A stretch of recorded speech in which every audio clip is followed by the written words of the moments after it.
On va pouvoir commencer la réunion avec un petit peu de retard. Tout le monde a l'air d'être présent, au moins sur les gens qu'on attendait. Je remercie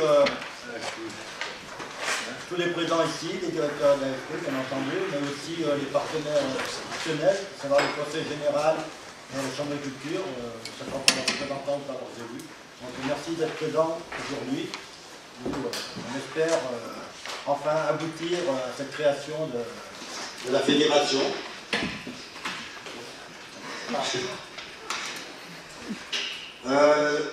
Afin que tout le monde puisse se repérer et se connaître, on va faire un petit tour de table et après je passerai la parole à deux intervenants. Donc je vais commencer par moi-même, Gilles Vivet, directeur de l'AFP de Montfort.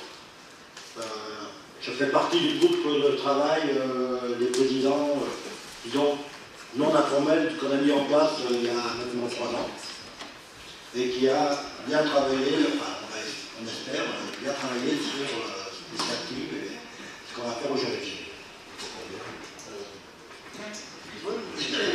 Je suis Monique Bastille-Léger, je suis présidente de l'AFP de Célier et je fais également partie du petit groupe qui a préparé cette création de fédération. Maillard Rosset Sébastien, donc moi je suis, c'est un peu complexe, salarié de la Société d'économie alpestre, mis à disposition de la Chambre d'agriculture pour accompagner les AFP dans leur quotidien au niveau départemental. Voilà, donc merci en tout cas de vous aider de placer à tous. Merci aussi d'avoir eu cette initiative de fédération d'AFP. Je pense que c'est important d'organiser la transversalité entre tous de façon à être le mieux optimum, si on peut dire ça comme ça, et surtout apporter les meilleurs conseils, les meilleures informations, tout ce qui va avec une fédération, et je laisserai aborder ces thèmes éventuellement par Donc la Chambre d'agriculture, effectivement, accompagne un petit peu les AFP depuis maintenant une petite dizaine d'années. Donc pour nous, c'est un outil de travail qui est indispensable à l'agriculture.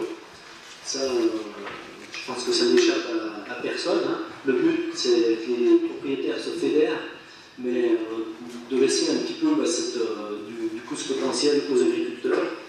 Donc l'implication de la Chambre au niveau du foncier, on n'est plus à démontrer, elle est inscrite dans le code rural par ailleurs, et je crois que c'est une grosse volonté de notre part de continuer un petit peu ce travail avec les AFP. On a une volonté assez affirmée de ce côté-là au niveau de la Chambre. Et en tout cas, c'est un grand besoin qu'on a, notamment par rapport à l'installation des jeunes. Donc l'ordre du jour qu'on propose aujourd'hui, ça sera effectivement le rappel qu'on a fait sur la démarche pour aujourd'hui aboutir à cette création, je l'espère, de la fédération, la présentation des statuts, une présentation des moyens d'action mis à disposition de la fédération. Après cela, il y aura un moment de débat et d'échange, bien entendu. On reprendra un peu si vous voulez. Et effectivement, à la fin, il faudra donc voter les statuts, les membres du conseil d'administration et les programmes d'action pour 2020. Voilà, donc. Alors, juste quelques chiffres, quelques mots, resituer que sont les AFP en Savoie. Alors, il y a 40 AFP en Savoie, 5 sont en cours d'études. Elles représentent 31 communes du département. Que vous avez remarqué qu'il y a quelquefois 2 AFP sur la même commune. C'est pas interdit, c'est possible. Généralement, elles gèrent des territoires différents ou elles ont des préoccupations différentes.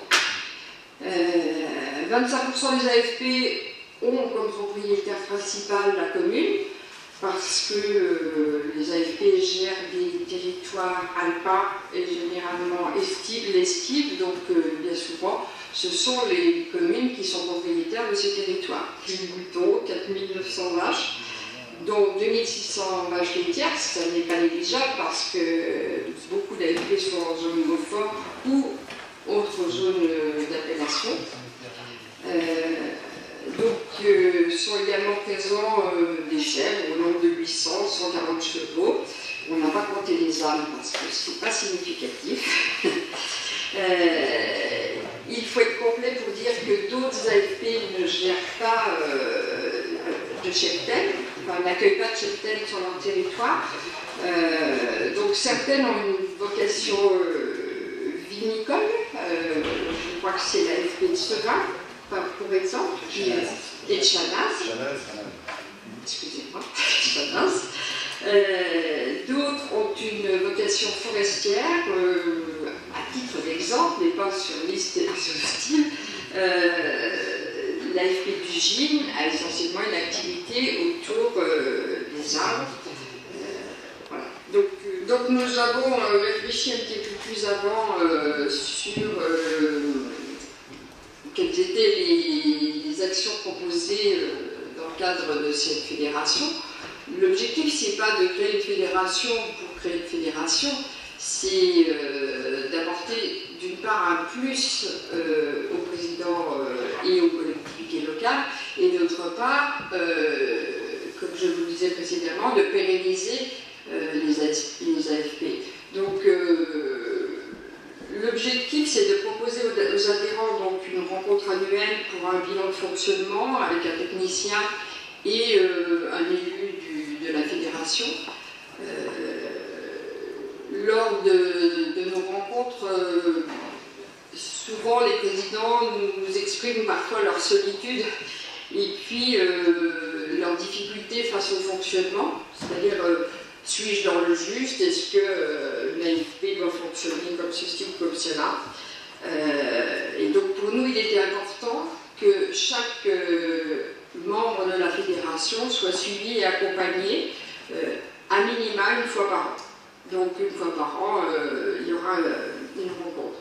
Nous avons aussi pensé qu'il était bien, dans le cadre d'une pérennisation aussi des actions, de permettre d'offrir de la formation autour des thèmes administratifs. Alors, ça peut paraître rébarbatif, mais lorsque sur le terrain vous êtes confronté à ces règles, il faut absolument avoir la solution et la bonne solution. Donc le fonctionnement administratif, le budget, les finances et surtout un volet qui n'est pas négligeable et qui peut être opposable juridiquement, ce sont les conventions. Les AFP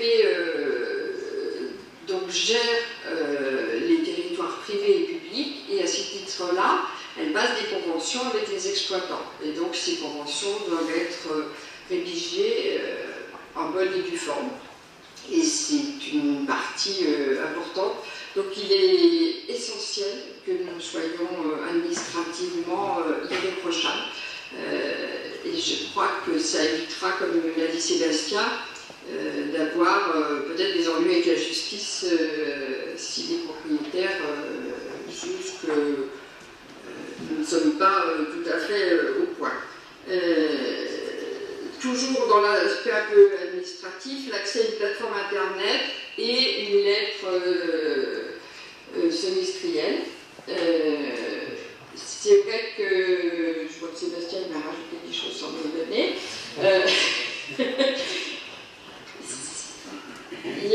On envisage aussi un travail de préparation de la transmission de la présidence d'une AFP, ça c'est vraiment important. Hein. Je crois que c'est un point essentiel que chaque président, dont chaque président ait conscience, parce que souvent ça repose sur les épaules du président. Et lorsque le président, pour des raisons X, Y ou légitimes, en a marre ou souhaite faire autre chose, souvent ces connaissances, ce savoir-faire et ces habitudes ne sont pas transmissibles.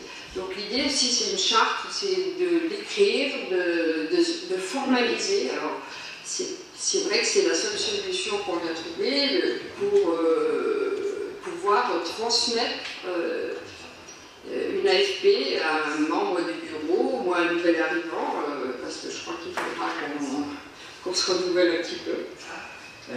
Avec comme nom Fédération départementale des AFP savoyardes, des AFP de Savoie. Rien de très novateur dans le nom, mais ça reste très explicite. Alors, l'objet et les missions de la fédération, à travers les actions que vous avez pu voir, d'une manière un peu plus barbare, la fédération va devoir représenter l'ensemble des AFP autorisés de Savoie, et elle aura pour mission d'œuvrer pour l'intérêt commun des AFP de leur territoire, d'être une structure représentative auprès des interlocuteurs départementaux, régionaux, nationaux et européens, d'apporter un appui auprès de ses membres pour tendre vers un meilleur fonctionnement, donc Monique vous l'a très bien expliqué il y a un instant, dans une démarche de progrès et d'innovation. D'être une force de promotion, d'information et de cohésion pour ses membres auprès de ses partenaires, et la fédération pourra également mettre en œuvre des actions afin de réaliser l'objet précis. Donc là, le bureau va autoriser tous les actes qui ne sont pas réservés à l'Assemblée générale, gérer les actes courantes, dit autrement, et ce bureau va élire un président qui aura la lourde charge de mettre en œuvre les décisions prises par l'Assemblée générale et le bureau. Alors le président sera dans les statuts, il est prévu que ce président soit accompagné d'un vice-président et également d'un trésorier pour gérer les comptes, aussi petits soient-ils et modestes soient-ils, de l'association. Pour éviter les réunions plus les réunions, on va provoquer l'élection du président, du vice-président et du trésorier. Qui veut être président de la fédération? Je veux bien assurer pour démarrer la présidence de la fédération, sachant que je dispose d'un peu plus de temps libre, non pas de compétences, mais de temps, je compterai sur un vice-président. Voilà, donc en tant que moi je me propose sur le poste de vice-président, sachant que je suis effectivement encore en activité, donc j'ai un peu moins de temps disponible. Est-ce qu'il y a un trésorier? Possible. Guy, je propose. Eh bien,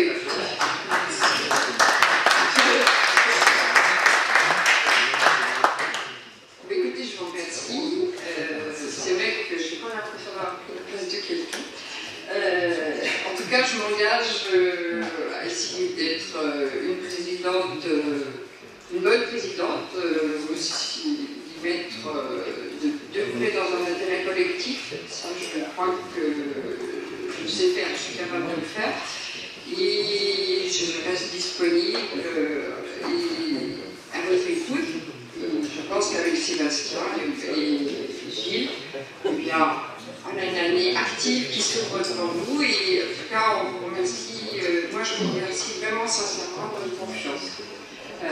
J'espère que dans un an, au compte rendu à la prochaine Assemblée générale, eh bien, vous serez satisfait de notre travail et je compte sur vous pour que cette fédération elle vive au quotidien et que vous soyez nos porte-paroles, les porte-paroles de la fédération auprès des propriétaires, des exploitants, mais aussi des élus, des collectivités locales. Je ne lâcherai pas.